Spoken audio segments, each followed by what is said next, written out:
Good morning, afternoon, evening, wherever you are, and welcome to the first inaugural episode of our brand new movie podcast. I'm Mr. L, and with us today is Danny, and Hello there.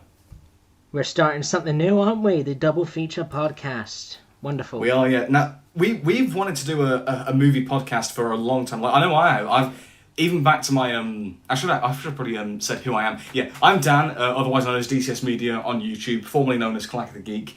If you didn't know who I was already, but as I say, I've wanted to do like a movie themed podcast for a while now. Like I'm talking a couple of years, and we've obviously on my channel we've of course done several podcasts, and you came to me with the idea that why don't we do this? You know. Yeah, I was just like, you finish your podcast series. I wanted something new to do, We and I did, was yeah. like, hey, here's two ideas. Let's put them together. Let's put it again. Yeah. But yeah, I'm really looking forward to doing this podcast. It'll be something new, something kind of explore. Yeah, I'm really looking forward to seeing what we do with it. So I guess we should, before we kind of start really doing anything, exploring movies and whatnot, we should probably explain what the premise of the podcast is and kind of what the structure is and whatnot. Yeah, of course. For the viewers at home, of course, they have no idea what's going on yet, what they're Yes. in for. Essentially, this double feature podcast is broken down into kind of two parts. The first part is we discuss current cinema releases, movie news, and whatever. And we're going to spotlight like one big movie each episode. And if you hadn't guessed from the thumbnail, today's spotlight movie is Deadpool and Wolverine. What we'll then do is, for the second part, we discuss more classic movies. We go back to old stuff and we discuss a different topic, or basically we mix it up each episode. And today we're obviously we're going to start with ranking a trilogy of movies that we will not disclose to you yet, but hang in there and find out what it is. I should also probably clarify that for this first episode we've already decided on the series of films that we're covering for the classic movie section of the podcast. But in future episodes, I think this is true. That when we come to this section, we won't know what each other has chosen. We won't know the films that we've chosen, so it'll be a kind of a surprise. So not only will you not know, we won't know. So that's something else as well. Yeah, so we're going to be doing all sorts of different things with part two, and so it should be quite an interesting one for both of us, really. Yeah, let's just go. Let's just go all guns ablazing. That's enough of the boring admin stuff. Let's talk about. Let's get straight into talk about some current movies. Let's talk about some current cinema. Let's get straight into the news. I think a good place to start is one of, if not the highest grossing animated movie of all time, Inside Out 2. I did not see it coming. I didn't think it was going to be as big as it was. What do you have to say about it? I mean, I was surprised. I mean, I've obviously seen it. Have you've seen it yet, or? I've not seen it yet. Yeah. I mean, I've seen it. I thought it was fantastic. I think it's one of the best Pixar films in recent memory. I think it's in terms of like Pixar sequels as well. Like, it holds a candle to like the Toy Story sequels, which are like often acclaimed and whatnot. But this is leaps and bounds. This is leaps and bounds above some of the other Pixar sequels. But I mean, I could kind of see it coming. Like, people love the first Inside Out, so it is a sort of it's a film that people do love, and I think it was just like it was just a fantastic film, brilliant sequel, a great follow on from the first film. And I think what helped it become the bit of, the juggernaut that it became was just general good word of mouth. Like people, I heard loads of people were singing its praises, and I should probably when I went to the cinema to go see it, the audience was entirely comprised of teens to young adults. There were no kids in the audience. Now, bear in mind it was a school day, but the point still stands. Like, teens and young adults, I think, really connect with what the film is going for, because it explores like anxiety and sort of the teenage experiences, and it's not as like kiddie, I'd say, as some of other Pixar films can be, I would say.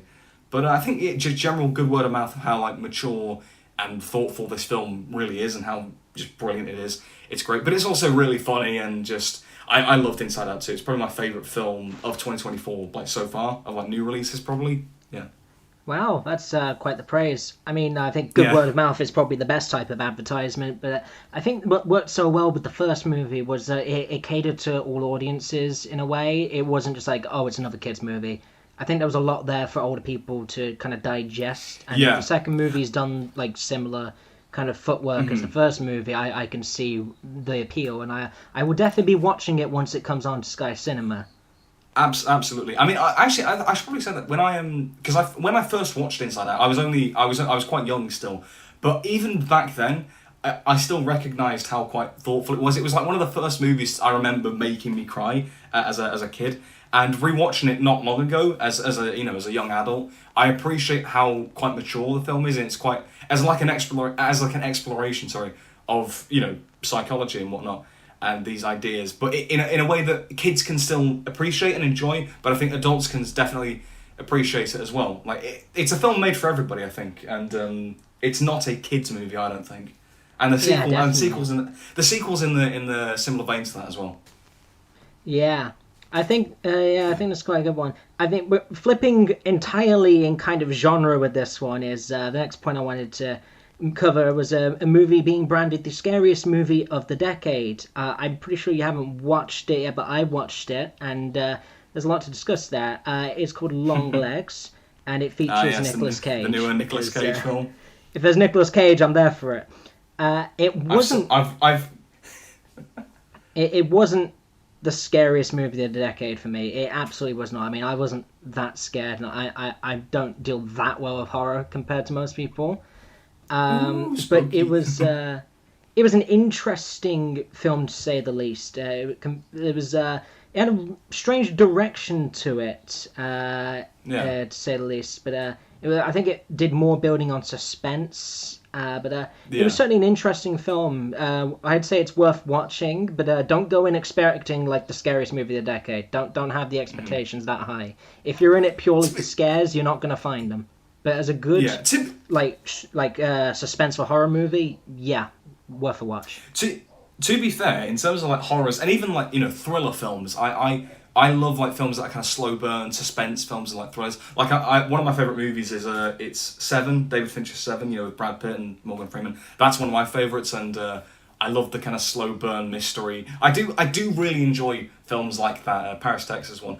I won't bombard you with like all these obscure film movie films, but I think I'd quite like Long Legs. I think I'd really get into it. Yeah. Yeah, I'd say that it's probably And worth a then, watch once it comes out, like on a streaming or yeah. whatever. And I think the biggest thing that this film answers is that we now know what Nick Cage's stripper name would be. Daddy Longlegs.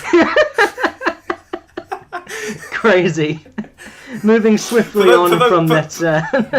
For those outside the UK, for those outside the UK, a Daddy Longlegs is the name of like a really annoying house spider. It's Just kind for of like a anyone, cross between like a spider and a mosquito, and it's really yeah, like stupidly poisonous, but has no way to poison you. they are really obnoxious and they are so annoying. And they just fly about wherever. And yeah, um, yeah. I've so wanted to make that joke ever since you saw the movie. Oh. Shall we swiftly move on now? Swiftly moving on, you wanted to discuss Furiosa. It didn't Yeah, do no, as well at the box office as I think it was expected to, but I've heard good things.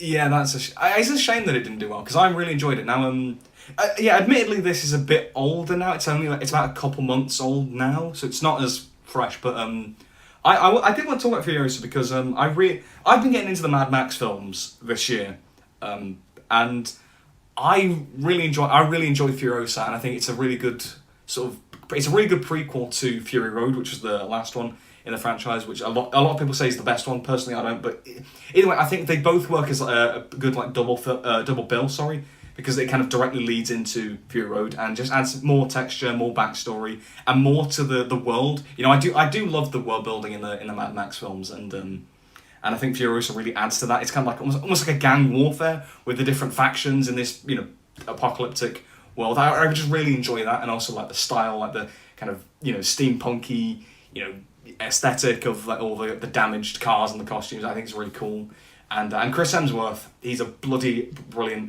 villain in it as well as Dementus. Yeah. Yeah, I mean, it's kind of Yeah. weird seeing him outside of the Thor role. I think that's the only thing I've really seen him do.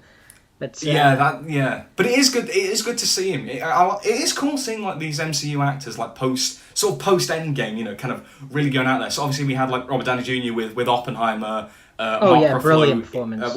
We'll talk about that. But obviously you had RDJ in Oppenheimer. He's more than just Iron Man. Or like Mark Ruffalo, he was in Poor Things. He's more than just Bruce Banner. And it's the same with it's the same with Chris Hemsworth in Furiosa. He's a really excellent villain, really kind of sly, he's charming, but like in a really sly, nasty way. He's really good in it. Yeah, sounds like a good watch. Definitely have to try to pick that up at some point. I really enjoyed it. Yeah. I think next on my list was just a really brief point is The Mummy re-released in my local cinema recently, the 1999 one. This is the 25th this is anniversary. This is the Brendan Fraser one. Yes, it's the good Brendan Fraser one, not the Tom Cruise one. We do not acknowledge that as a movie that in the Mummy franchise. But, and we're not talking about the 30s one either. Yeah. The 1999 movie came back out, and it still holds up really well.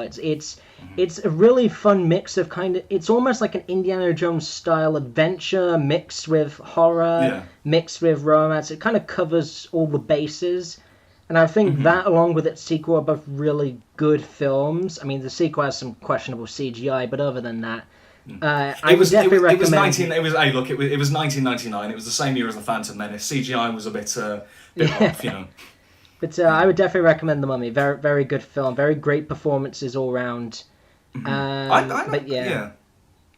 really like to watch the Mummy, that original Brendan Fraser Mummy. I'd like to watch that at some point. Definitely worth a watch. If you can't get, I think it's on Sky Cinema if you have that. But yeah, very good. Moving on to the next one. I'll have a look, yeah. Yeah, moving on to the next one is I want to talk about Quiet Place Day One. I spoke to you briefly about this when we met up recently. I think it's a really good film. Obviously, the Quiet Place movies are very well regarded.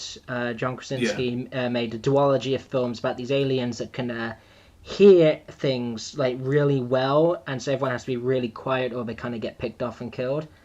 And this movie follows on the first day of the aliens landing, and it follows completely different characters. But it does a good job of building its story really quickly, and I like the themes in it. It's directed by Michael Sarnowski, I think it is, who was the guy who directed Pig, didn't he? Pig, those are the two movies he's done. They felt like they had a lot of similar themes, and I'm going to be keeping an eye on this guy because I think I've liked both movies he's done so far. This was, I'd say that for me, this was my favorite one in the Quiet Place series. Especially in terms of like the narrative, I think it was quite it was somehow low key despite being like a horror film.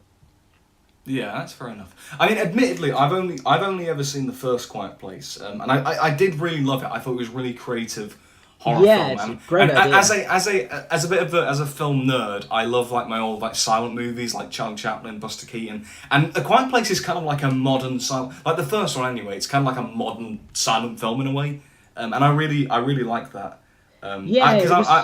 I really love like visual kind of storytelling. I have quite a visual eye in terms of that sort of stuff. So I really enjoyed that one. I need to give it another go because it's been a while, like a good few years since I watched that. Yeah. I think it's a good sign of storytelling and filmmaking if you can make a whole movie that conveys a story with like minimal dialogue and it still be like that good and that fleshed out. I think that's a real quality there. Really testament, yeah. And say, like dialogue is probably one of the trickiest things to get right. It's so difficult. Definitely, like, yeah. I find it difficult anyway. So like as a creative, I find it difficult to write dialogue. It's like how do you write down the way people just talk in like free flowing conversation? How do you write that down? It's difficult, man. Quiet Place answers this question by saying, "How about no dialogue?" Yeah, how many? Yeah, yeah. Who cares? Nobody. Shut up! Just shut up! Just shut up! That's what. So John Krasinski just kept telling the cast, just shut your mouths, just shut up. Yeah. One last piece of movie news this time before we hit to our spotlight here. Robert Downey Jr. is more than just Iron Man, apparently, even within the MCU, as it was announced at Comic-Con in San Diego. The casting for Doctor Doom in the next Avengers movie, it was none other than Robert Downey Jr. himself, and this was met with very mixed reactions. That's putting it mildly. 007. Jeez, dear God, was my reaction.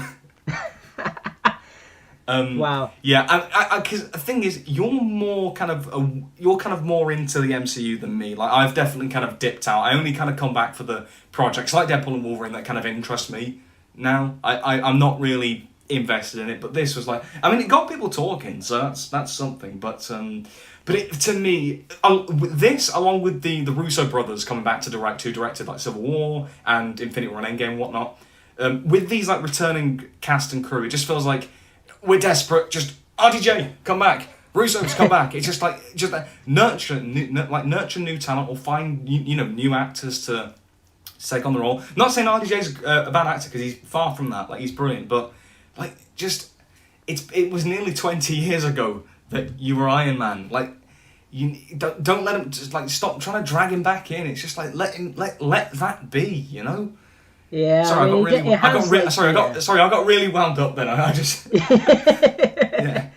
Yeah, it does have that kind of air of we're going to have to do everything we can here to get people back, because the MCU clearly has fallen off a little bit, with the exception of its latest film.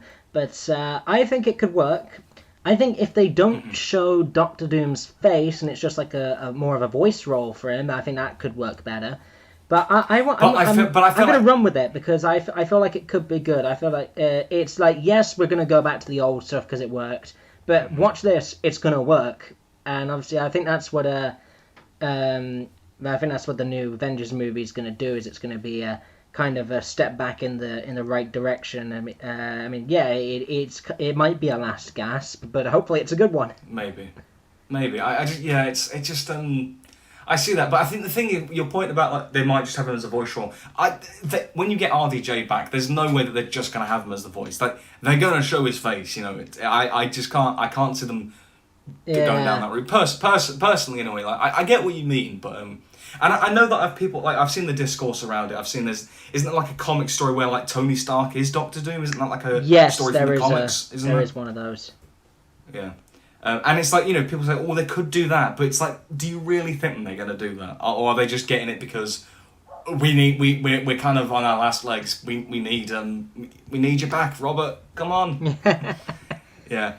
But yeah, I'm a bit more cynical when it comes to this. To me, it just kind of reeks of like just kind of desperation, and as well because there's so much like nostalgia bait as of late with anything. Yeah, it's just like why? It's like I'm saying like nurture new talent. Like, don't just rely on the old guys, because they're not gonna be around forever, And it's like, think about it, in like 10, 20 years time, when we look back at the media landscape now, like, what are we gonna be nostalgic for? We're gonna be nostalgic for other people's nostalgia. We're not gonna have our own thing. Yeah. Yeah, true. But I mean, I'm a sucker for fan service, so I'm happy by this kind of thing. You just got like bringing it back to like when we were talking about Inside Out 2. Another reason I was thinking actually is that it's like it's our generation. It's kind of it's a generation. It's a franchise for our generation. It's not like Indiana Jones or Top Gun, where it's like your dad's movie. It's our movie. We remember it when we were kids, and that's why a lot of people our age love the sequel. It's ours. We are nostalgic to it, even though it was only 10 years ago. I think that's another thing as well. I think that's why Minions: Rise of Gru did well, and everyone was going in their suits and everything. It was like they grew up with Despicable Me. They waited ages for a sequel, then COVID happened, so it was like a whole thing for our generation. So I think that there's something to be said for that kind of thing, definitely. Even though I don't think the Despicable Me franchise is particularly great, I am kind of nostalgic to it, especially like the early movies like Despicable Me 1 and 2, like the second film definitely I'm very nostalgic towards, and like I remember seeing Minions in the cinema with my girlfriend at the time. we were kids, all right. Yeah, peak cinema. Peak cinema, right there. Oh, of course, yeah. Got The Godfather, Gone with the Wind, Citizen Kane. Screw them. Nobody. The Minions. Minions. Minions. That is peak cinema right there. Humanity Best peaked picture, at the baby. Minions. We will never make anything better in the world than the Minions. No, absolutely not. No, Absolutely not. You know, Christopher Nolan, he can try and make Oppenheimer 2, but nah, it ain't gonna be better than Minions. Oppenheimer 2, the Minions launch the nukes. Oppenheimer 2, the Vietnam War. Okay. Jesus All right, well, Christ. What? The heat is getting to me. It's a really warm day that we're recording this. cool. Okay, well, we're running over a bit, so let's go into our spotlight here. We met up for the first time since about March of 2020 for the cinematic event of the summer, and that was Deadpool and Wolverine, which has just crossed the 1 billion mark worldwide. Yeah. It's one of the few R-rated movies that has. Obviously, I know we use a different rating system in the UK, but like in America, like in terms of the R-rated movies, isn't this like one of the only ones that's done it? I know Joker's done it. Yeah, I think this very much might be on track to be the highest rated, highest grossing R-rated movie of all time. It certainly had the best opening weekend for an R-rated movie. Mm-hmm. It was insane, and I loved every minute of it. I mean, I don't think it's a perfect film. I think there's a lot that could have been done more with the villains. But I think if you take it for it being a buddy comedy involving Ryan Reynolds and Hugh Jackman, brilliant. I loved it very much. The thing is, even though obviously as like with my film nerd brain, you know, who like with my film nerd brain, like I can pick this film apart for days, but like what you can't take away from the film is that it's definitely made with love. You know, they really do care about the characters and the Fox X-Men characters and such. And just quickly going to throw out a spoiler alert here. We're going to delve into possible spoiler territory from here on. So I'll put a timestamp in the comments if you want to skip to the rest of the non-spoiler stuff. But now that that's out of the way, yes, I think this had a lot of love for the Fox Marvel movies. Yeah. Definitely a labour of love, yeah, and I think as well with the kind of with the plot with to do with like the TVA, you know, obviously from Loki and whatnot, they bring Deadpool out of his universe. It's like that universe is going to die out. I guess it's a kind of like meta commentary of how like the Fox universe is dying out and whatnot and whatnot. And I think that's why it's better than a lot of the other multiverse movies. Is that it's the case of because with Deadpool it is like meta and irreverent and such. It like the multiverse and the cameos, it becomes part of the joke, part of the gag, and I think that's why it works a bit better than most. It feels like the first multiverse movie that Marvel or really anyone's done in general that doesn't take itself too seriously. It's actually having fun with what is a fun premise. Because I think a lot of these other movies forget how to have fun with the multiverse premise. Yeah. I don't think you've seen it, but Everything Ever All at Once absolutely has fun. I haven't seen it, no, but I've heard very good things. It's so good, yeah. But to be fair, like I think something like Everything Everywhere, something like Deadpool and Wolverine, you know, having a bit of fun with the multiverse concepts and whatnot. But I think there's a clear like passion, like labour of love, and I can't really take that away from it. And it's a fun cinema experience. It's fun to watch, and it's funny, and it's just. Yeah, it's just like an easygoing, fun summer blockbuster, Yeah, I mean, I find it's a film that like, you can't help but love it because of just how much fun it is. Like, I mean, even if it's not got like the best plot overall or anything, and like the villains weren't that compelling, I don't think. There's so much fun with the movie, you can't possibly like dislike it, to be honest. That's true, yeah. I think we'll talk about the villains actually, because I think there's a few things I got about them, because I think performance-wise, I think they were really good. Performance-wise, I just don't think they necessarily had the best writing behind them. Yeah, because what's their name? Cassandra Nova, the main sort of antagonist. Cassandra Nova. Solid performance, but I think just a bit underdeveloped and a bit underwritten. It's just a bit. But I did quite enjoy I can't remember his name, but it's the TVA guy. The very Mr. British, Paradox. Mr. Paradox, yes, him. I really enjoyed him because one of the things I really liked about Loki, and I know we've talked about this on our podcast that we did way back when, but I love the very sort of quirky British sci-fi element to Loki, and Of course he the did. TVA, it's like this old like 70s office and whatnot, and I like how much the Paradox is very much in that sort of, this sort of, upper class, little British, sort of Poshington kind of an antagonist. I quite enjoy that element to it, so. Yeah.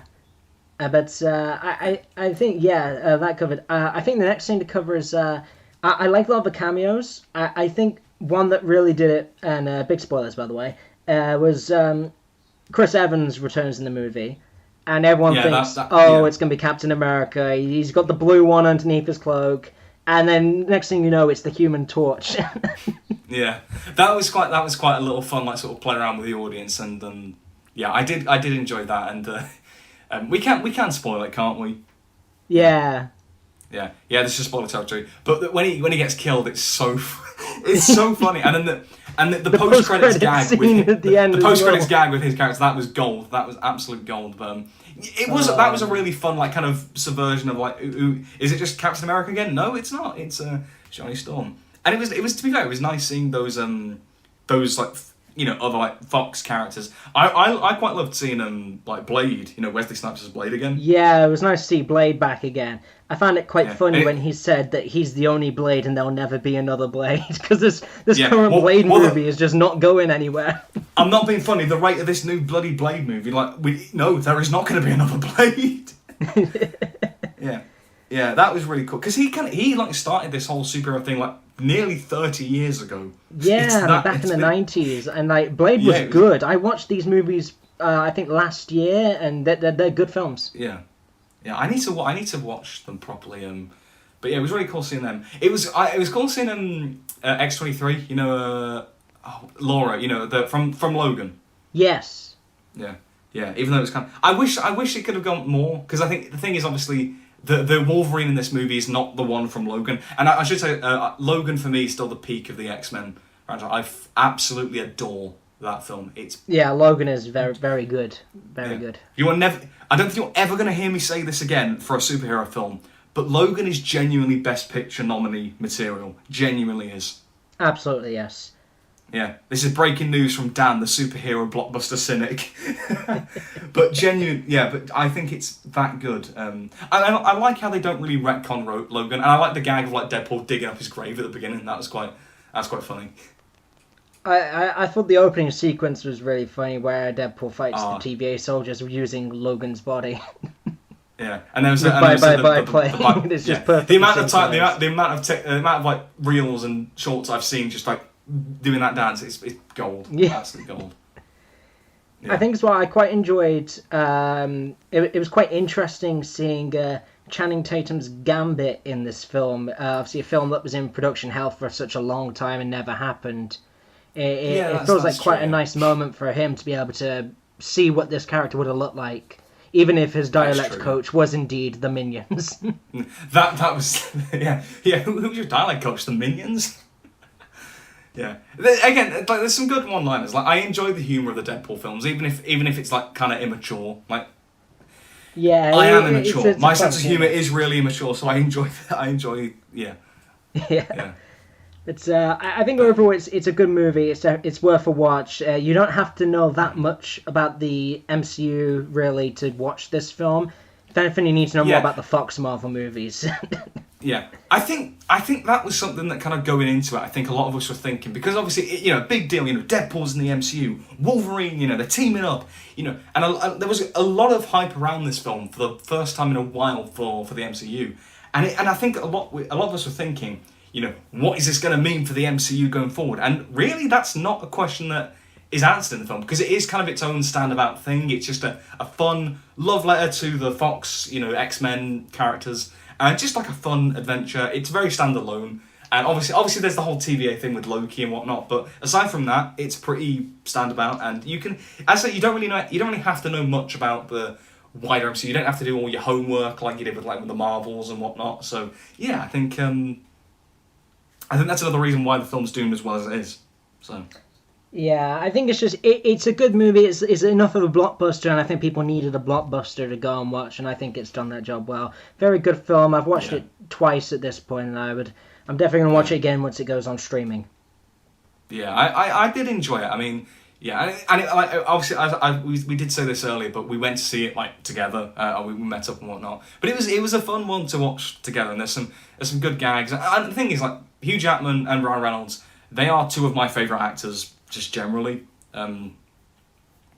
Yeah, especially Hugh Jackman. I think he's for me one of my favourite actors. He can kind of just do anything, and even if the character's there's not like a lot of depth in terms of character, it could have been a lot better written in that way. I think his general like charm and charisma and the chemistry with Ryan Reynolds, I think it's endearing to watch. So I don't mind if the plot is very quite paper thin and a bit meandering at points and whatnot. But yeah, definitely. Cares, you know?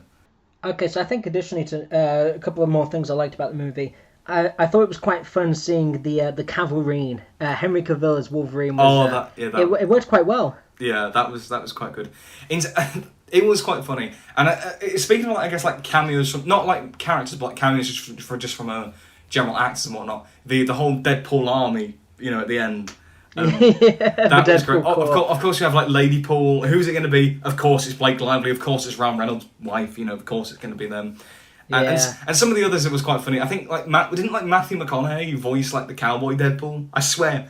Already. Yeah, I think it was. Yeah. I mean, there was I've seen Nice Pool and Dog Pool. There was all sorts going on. I think my favourite's got to be Welsh Pool. Oh yeah, the Wrexham. Yeah, because I'm pretty sure the Wrexham representative. I'm pretty sure the guy who played him was the centre forward player for Wrexham. I'm pretty sure he was. It was definitely a Wrexham player. Yeah, I'm pretty sure he was. Yeah, obviously I'm kind of crap at football, but I'm pretty sure that too was. But yeah, I just love the fact that they credit him as Welsh Pool. Basically, again, anyone outside the UK, Welsh Pool is also a town, like it's a place in the UK as well. So that's quite funny as well to me.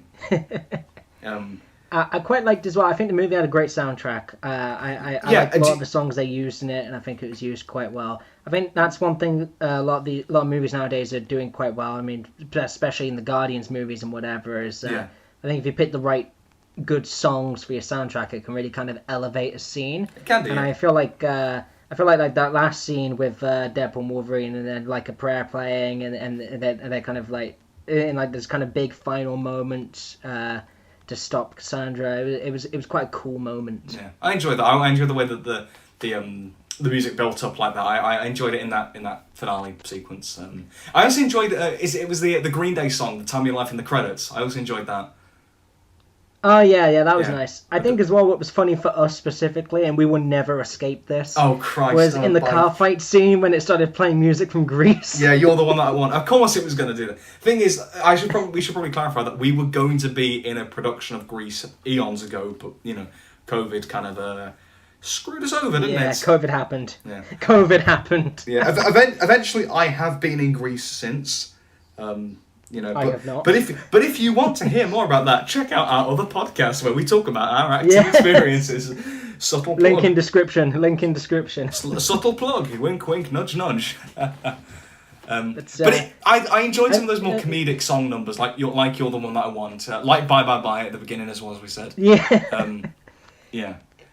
It was a well-made movie. Yeah. Something about that though. I think sometimes it didn't look the best. I think there were quite a lot of times where I felt like it looked a bit too green screeny, and I think part of that is obviously because you don't want to leak the surprise cameos. I understand that, but it just sometimes it's like I can just see that's very obviously a green screen. That's very obviously just Ryan Reynolds just pissing about in front of a blue screen or whatever. You know, it's not.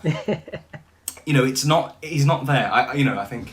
Yeah, although I did like the one shot, you know, and it's like just one take when all the Deadpools are fighting. I did like that little bit. That was quite cool. Yeah, that was a good scene. I think overall it was a very good movie. I'd give it maybe a solid 8 out of 10 for me personally. Maybe bordering to an 8.5. Personally, but I think it was very good, and that's kind of that's my final bit on it. Oh yeah, for me, I'm probably going to rate it a 7. I think in terms of like pure enjoyment, it would be higher, but I think I'm also taking into account like the actual filmmaking and whatnot and the story, and I think they are quite limp at points, so it does drag it down a little bit. But it was a good time. But for me, probably the weakest of the Deadpool films. I do prefer the first two. Okay, yeah. I preferred the newest one. Oh, yeah. But, probably more just from an enjoyment point of view. It was that's fair enough, yeah. That's fair enough. Because I watched Deadpool 2 the other day as well, and I think those first two have a bit more sort of bite to them. They're a bit more kind of new. Obviously they were a bit more new when they came out. The sort of novelty was there with how new and irreverent they break the fourth wall. I think there was a novelty to them, and I think they have a bit more bite to them. I'm not saying that Deadpool's been neutered by being in the MCU. He's not been made family friendly and whatnot, but I think I think that's the best way I can put it. Those other two have a bit more bite to them, a bit more edge, and a bit more novelty. But I can definitely see that, yeah. But overall, I still really enjoyed Deadpool and Wolverine. It was a fun time, and one of the better movies we've got in 2024 so far, probably. Yeah. Anyway, so let's move on to part 3. Yes. We're discussing a trilogy of films. This is the surprise for all of the listeners here. Do you want to break the news on what it is we're discussing today? I will do. So in future episodes, what we will do is we will both pick a film that we want to talk about. It's an older film. It will always be a classic film, and it kind of this segment kind of highlights our differing tastes, because we very much have different tastes in films, don't we?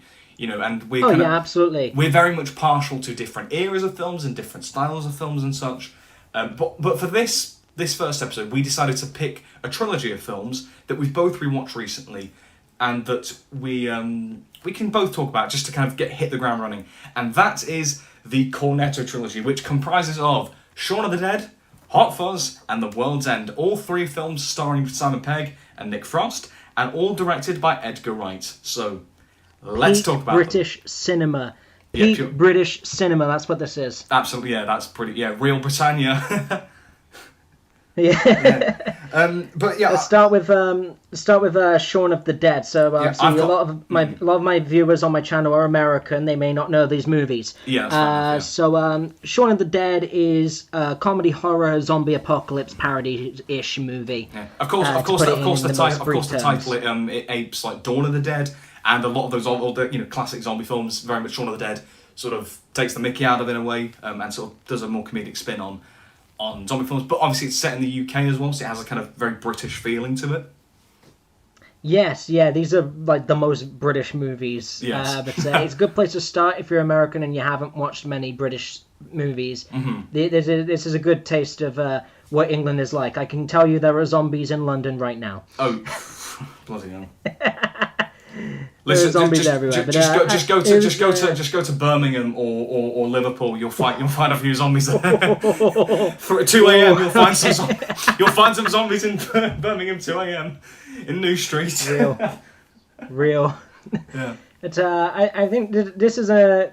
Tell me what your opinion is on like the ideological. What was it that you had to study? Oh, for Christ's sake! So I should probably clarify. So Shaun of the Dead is one of my personal favourite films, and recently I finished school, and one of the subjects I did was film studies. I studied film, and Shaun of the Dead was one of the films that we looked at. Now, as much as I love Shaun of the Dead, I didn't really enjoy studying it because of like the exam specification. What the exam board requires of you to study. It's very limiting.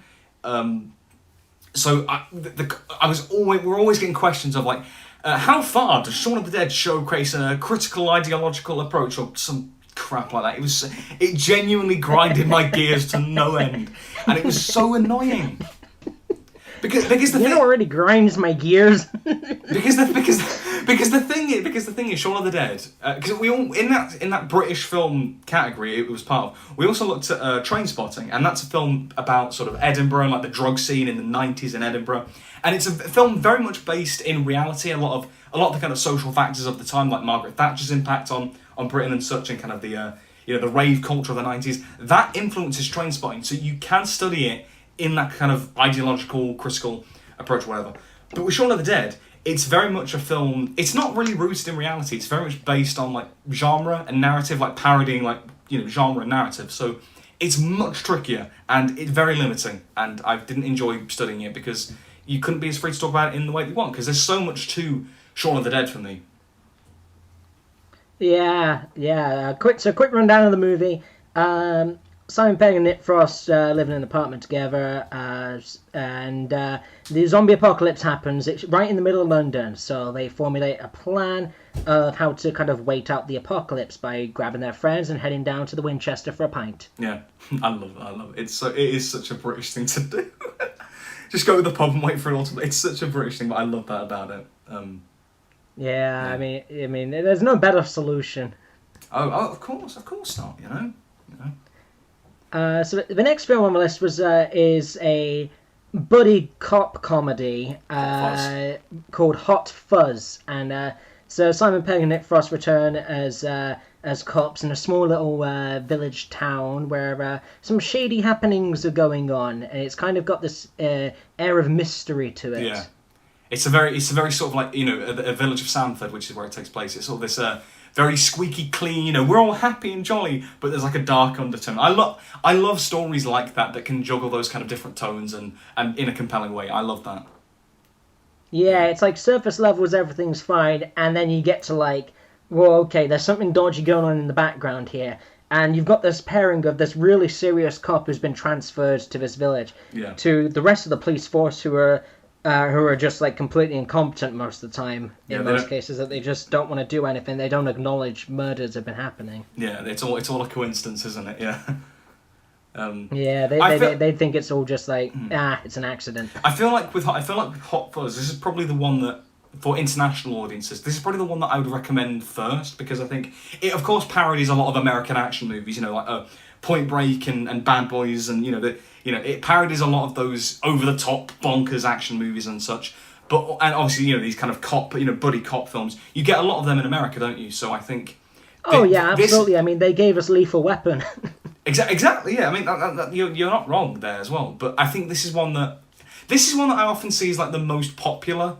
I think the one that people like the most. I know my parents say this is their favourite of the trilogy, and I can see why. Especially if you live in these kind of areas of like England and whatnot. It's very kind of obviously. I hope not the murders, but it is kind of quite accurate at points. I think it's the most accessible film. Like, not everyone likes zombies, like, and obviously not everyone's like old enough to watch like a zombie movie. Yeah, it's fair enough. Yeah. I think the third one as well, obviously, is a kind of a lot more specific. But just doing like the same movie being like a buddy cop film is like, that's a very open genre that most people can get into quite easily. That's true. It doesn't take much to sell somebody on buddy cop comedy. Like that sells itself. Yeah, I think that's fair enough. The amount of like quotes from this film, I quote this film an unhealthy amount, like the great big bushy beard line. I love that. Or if anybody ever says the greater good, I instinctively have to repeat it because of this film. Like, even if it's like under my breath, I have to repeat it because it's just like it's so. Sean and Hot Fuzz are so ingrained in British culture that like it's just like. It's mental, and I love what Hot Fuzz does. I love how, you know, it is a really fun film, but I think it's really endearing. You know, Nick and Danny, who are Pegg and Frost characters in this film, they are a really endearing, you know, pair, and their friendship is really it's quite winning, and it is also really satisfying seeing like the mystery paid off, like the setups and payoffs and the clever foreshadowing, and that's the case with Shaun of the Dead as well. Yeah, and then the last film in the trilogy is called The World's End. This one's interesting to me. This is probably the most divided film when it comes to opinions.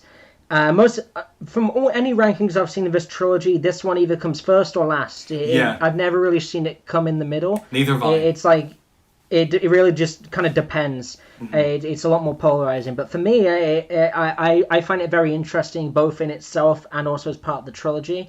I mean, for starters, Simon Pegg's character and Nick Frost's character aren't on the best of terms at the start of the film, which is like a complete opposite to the other films. Actually, really. I also want to say as well with this, I like how The World's End flips the dynamic on its head, because usually it's Simon Pegg, he plays the more serious character, and Nick Frost is the more jokey character. I like that's flipped on its head in the World's End as well. Yeah. So essentially, the story of this movie is a bunch of friends go back to the town that they used to go to school in to do a 12 pints across 12 pubs Golden Mile, culminating at the final pub, which is called The World's End. So Gary King, played by Simon Pegg, he ropes all his friends back into doing this pub crawl, just the pub crawl to end all pub crawls. But as they get a few pubs in, they start to realise something's a bit off about everybody.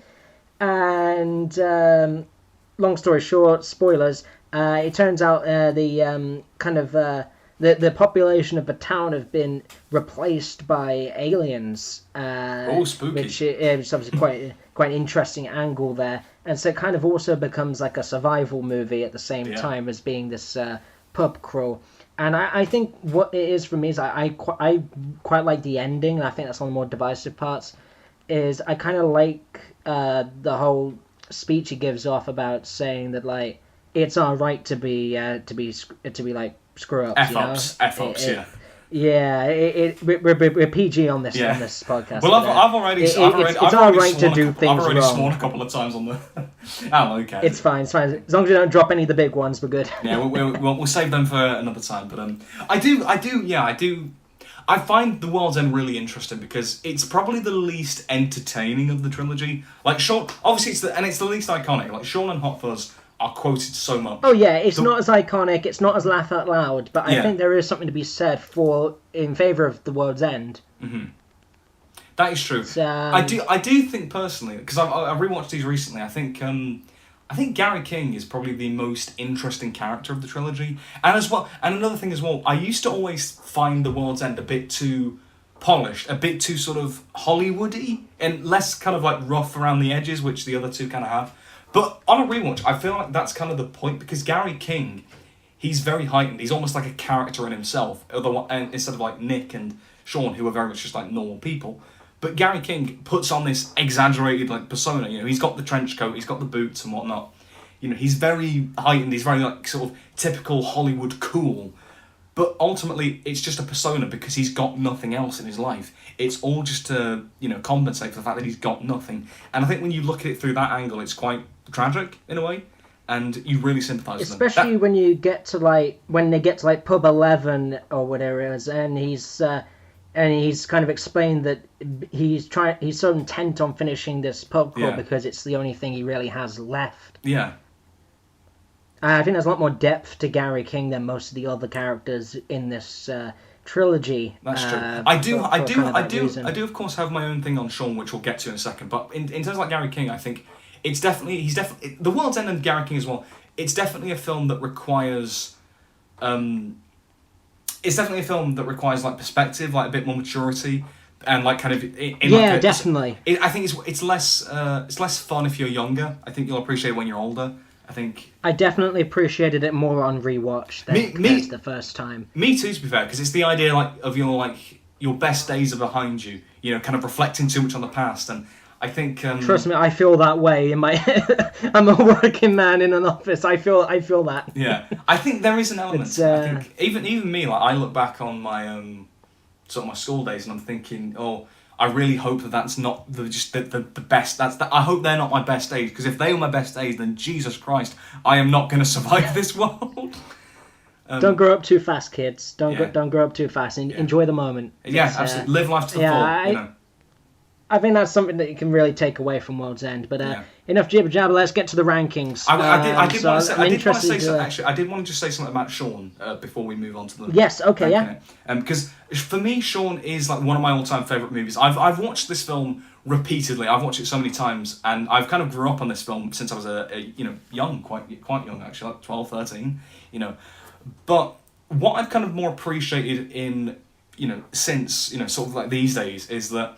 Definitely post-COVID, I really relate to what Shaun of the Dead explores, because you have, obviously, Shaun and Ed, they are these layabouts. They don't really do anything with their lives, and the zombie apocalypse comes along, and all of a sudden, they now have to kind of grow up, mature, be aware of the world around them, and kind of take more action and more responsibility in their lives and for the lives of others around them and whatnot.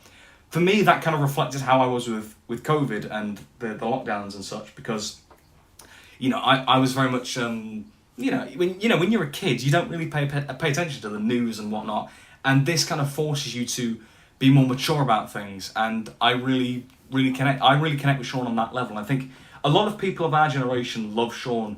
I think because they can connect with it in that way. They've kind of lived through that, and I never really thought about it like that before. But I mean, a lot of people didn't really do much, especially us who were in school during COVID. And I mean, obviously, COVID happened during my GCSEs, so that was like a whole thing.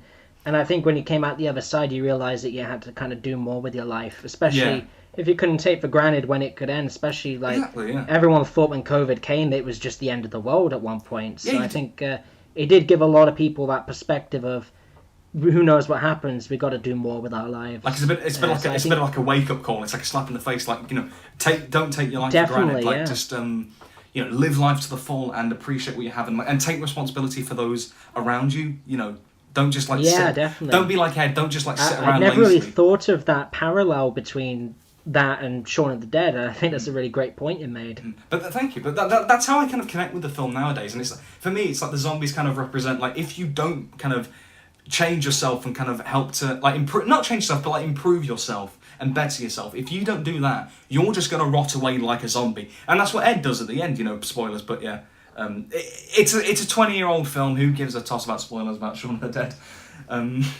It's a great observation, though. I assume then, heading into the ranking, Shaun of the Dead is still your number one. Yeah, we'll go from best to worst. So for me, Shaun of the Dead is my favourite of the trilogy. I have that very personal connection with Shaun. A bit like, I guess a bit like you with the World's End, but I have that real personal connection, as well as finding it really funny, laugh out loud, hilarious, great foreshadowing, great gore, great characters. It's everything I want from a film, and the fact that I've rewatched it so many times, that's a sign of a great film. If you can rewatch it and not get bored of it, yeah. So that's why Shaun is for me the number one of the trilogy. Yeah, I mean, that's fair enough. That's a fair point. So where are you going with number 2 and 3 then? Which way round are they going? Wait, did you say your number one? Oh, okay, yeah, my number one. So I'm going for The World's End still, which I believe is what I went for initially. Now, to put it in perspective, obviously you said you've watched Shaun loads and loads of times, whatever. Yeah. I have watched all of these movies exactly twice at exactly the same times in my life. Oh, yeah. So there's absolutely no variance in terms of how many times I watched them, what age I was when I watched them, what stage of my life they were in. So I've got a lot less of like various external factor biases coming in. That's fair. So based off of my there's no nostalgia for any of them because I didn't watch any of them until I was an adult anyway. So that's fair enough. But based on my 2 watches each, The World's End is my number one, and I say that because I find it the most interesting of the films. Yes, it's not as funny, but I think there's a lot more to kind of chew on with it. There's a lot more interesting themes. It's more of a sad movie in a way, especially with the ending. But I think there's a lot about it to love, especially kind of the final message of it. We may end up pushing ourselves into oblivion, but we have the freedom of will to do so, and it's better than letting someone else come along and say our way is perfect, you should do what we're doing. I think there's a lot to be said about like the individuality of humanity, really, of just let us be us, That's a fair point. And even then, I think The World's End is still funny. I think just based on the character interactions, like how you have like Gary and Andy, they're so polar opposites, and then their other friends are just sort of in the middle of it all. They're like, what do we do? What do we do? I think there's still comedy, just not as overt, not as laugh out loud, but it's still a fun. Oh yeah, there's definitely still comedy, film, of course. This is a comedy trilogy, but it's not as funny gag. But there's definitely still comedy there. Yeah, I think it's more the character. So overall, I think that's number one for me. I think it's there's just a bit more to it than I think the others that I quite enjoy. So where are we going with number 2 here? Because I feel like we may end up having the same thing here, but what's your number 2 coming in? For me, for me, the thing is, the trilogy does get weaker. So for me, number 2 is Hot Fuzz. As it goes, it chronologically gets weaker. Oh, we both got number 2 as Hot Fuzz. Yeah. Yeah. I think it's, for me, like, it's really close between Shaun and Hot Fuzz. I adore both. They are probably like my top 20, 30 movies of all time. Like, I adore both of them. But I think, because I have that more personal connection with Shaun, as I mentioned earlier, I think Hot Fuzz doesn't quite have that, but I still adore it to bits. As I say, I've quoted it so many times. I love the mystery. I love the gore. Like some of the violence is nasty. I love the villain Skinner, and obviously he's Timothy Dalton, who obviously played James Bond. So as a Bond fan, because I love that. I love seeing him in there, and it's just a fun romp, and I adore it to bits. Honestly, same reasons for me. Yeah. I love buddy comedy cop movies. Like I watch those all the time. Like. I've watched Lethal Weapon recently, the Rush Hour movies, Ride Along, Central Intelligence, all that kind of 2 cops who there's usually one funny, one more serious. They go out and do stuff, uncover the mystery and whatever. I mean, I quite like a lot of that about it. I mean, it is a classic, like, comedic double act, you know, the polar opposites. It's quite a classic thing in comedy, just generally, you know. It's a genre that I enjoy more than, say, the zombie genre, which is pretty much, this is how I decided between 2 and 3. Oh, yeah. It's just that I enjoy buddy cop comedy movies more than zombie movies. I'm not a huge zombie movie guy. Honestly, that's fair enough. I really like horror movies. You know, some of my favourite movies like Alien, The Thing, The Shining, The Sixth Sense. Yeah. You know, I love horror movies generally, so I kind of love Shaun of the Dead for that as well. But I totally get that. I know you're more into action movies than I am, so that's I mean, I do like horror movies. Yeah. I mean, the Saw franchise is like some of my favorite movies in there. Yeah. But I'm not big on zombies per se. It's just, that's fair enough, I think that doesn't. I think yes, I've put Shaun number 3. Yeah. But it's tight, it's close, and none of them are by any means bad movies. Like, they're all really good. It's just a case of how do we rank 3 really good movies. That's fair enough. And if you couldn't tell from me, The World's End is at the bottom. And again, I love World's End. For me, I give World's End like a 9 out of 10. It's that good for me. I just personally find it the least entertaining, and it's one that I can't just sort of whack on any day. Like Hot Fuzz and Shaun, it could be like 4 a.m. and I could watch them and still love them. World's End I can't really do that with. I think you need to sort of pay attention a bit more. But I still think it's incredibly. I still think what the film does is fantastic. I think what it's going for is excellent with its ideas and themes, and it's still really fun. And obviously the foreshadowing is great. I don't know if we've mentioned this, but the the different pub names, how they kind of foreshadow events in the plot. Yes, all the pub names kind of reference the events that end up happening at each of those pubs. It's quite nice little. I do really like that. And interestingly as well, the King's Head pub, that's Simon Pegg on the kind of on the pub sign, which is kind of a nice little little thing there. Yeah. I always love the. Good trilogy though. Really good films. But I think the fact that our lists are kind of the exact opposite flips of each other kind of. It says a lot about what this podcast is going to be with our very different kind of types of movies. Obviously, I like a lot more like the mainstream, the action and whatever, and you've got kind of a more refined, older film kind of thing. You like more British cinema, I like more Hollywood. The one thing that I don't want to ever come across as with these is like a snob. I don't be like, oh, I watch Alfred Hitchcock films and Billy Wilder films. No. I'm above you peasants. I don't want to ever come across like that, because like I do love me a good pulpy action film. I love Bond movies, I love them. But I also just love to watch like a good variety. I enjoy watching all kinds of different films of different genres and like from different eras and different countries as well. I just enjoy I enjoy exploring what else is out there. Yeah, I mean, I have an idea as well for our spotlight for our next episode. Are you planning on watching the new Alien movie at cinema? I may be, because of course I mentioned Alien is one of my all-time favourite movies. I also exactly that's why I brought it up, because I love of course Jim Carrey's Alien. So honestly, that could be a good shout, admittedly. Because obviously we talked about horror. That's Alien is an iconic horror series. Exactly. Yeah, I think that could be a good idea. I think. There we go, guys. Improv right on the spot. We've just decided our spotlight for the next episode. Yeah, I didn't know this was happening, but you know what? I'm down for it. That's how we roll. Yeah, apparently, yeah. But yeah, this was really fun. This was really fun to do. I didn't really, admittedly, we ran a little over, but we're gonna try and time it better with the next episodes. But I think the first episode being kind of longer is good. I think it's good. Like opening, it's double length, but admittedly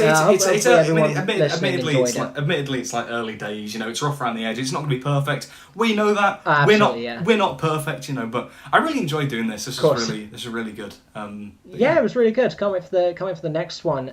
So we'll have to decide at some point what movies we're going to bring to each other for the next episode to discuss. But I've already got a few in mind. Me too. I've already been thinking too. Yeah. Yeah. But this will be really good. This will be really good to just explore our different tastes, because like if it turns out that I pick a film that you've seen or vice versa, it's like, oh, we can talk about it. But then if it's a film that we've not seen, we can sort of introduce each other and you guys to these films and such. So that'll be awesome. Yeah, I'm really excited to do that. Hopefully everyone listening enjoyed this. Hopefully this will be quite well received and people want to see more of it. Fingers crossed. Maybe one time we should let the audience decide what we talk about. Like give us a franchise to rank or something. Absolutely. If you have any sort of recommendations for films we talk about, or if you want to see another one like where we talk about maybe a trilogy of films like we did today, if you have any in mind, just say in the comments, because we'd love to hear. Leave it in the comments, and we may take it on. Yeah, are there any new films that you want to see talk about? There's just leave it in the comments, and we'll read them. And I think it's but that's going to be it for this episode. Really great to have you on. Really great to finally get started on this project. Hopefully everyone loved it. Don't forget to like, comment, and subscribe to both of our channels here. Link in description for Danny's channel. Thank you. And really great stuff. Really great time. Pleasure to do it. And as I say, you kind of said it all, but I'm really looking forward to continuing this podcast because it's just fun to chat about movies. This is essentially just a big budget version. It's just a podcast version of those chats you have in the pub. That's pretty much what this is. Yeah. Yeah. It's raw. It's human. It's not overly scripted or anything. So I think it's basically just we're two lads just chatting about movies, and I think that's hopefully something people will enjoy out of that. Hopefully, yeah. That's the key word there, hopefully, yeah. But hope you enjoyed it. Yeah, I guess we'll do the outro now. So thank you for watching. Or listening. Yeah, thanks very much for watching. So see you for the next episode. Thank you very much, and goodbye. Take care.